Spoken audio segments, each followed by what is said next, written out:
I don't think it's an either-or question. The amount of resources spent upstream are vast. Already waste collection is about $500 billion a year.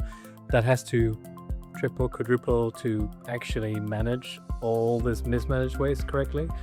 Stopping this leakage in rivers is an absolute rounding error compared to that. For about 100 million a year, you can get to clean oceans. I wish those interceptors would not be necessary. I wish the upstream thing could be fixed instantaneously, but it really requires countries to get wealthier. It requires a large infrastructural investments, which will take a while. Of course, the production is increasing because demand is increasing. It's like this big oil tanker, like almost literally, that's very slow to steer. In the meantime, you can at least make sure that the oceans are clean. We don't see ourselves as a replacement, but really as the quick fix, because the harm that plastic is doing year after year is just so big.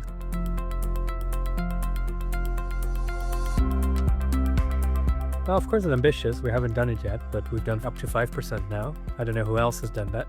If anyone has a better solution, I'd love to hear it. I don't see any other way in which we could have a material impact on the inflow in a matter of years other than what we're doing. Dealing with an order of hundreds of thousands of tons of plastic per year is just inherently easier than dealing with 460 million tons per year.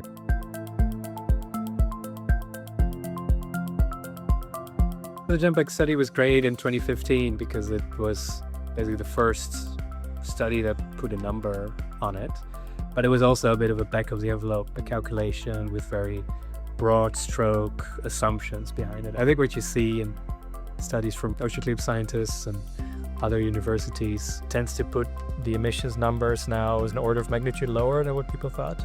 So not tens of millions, but more in the order of hundreds of thousands.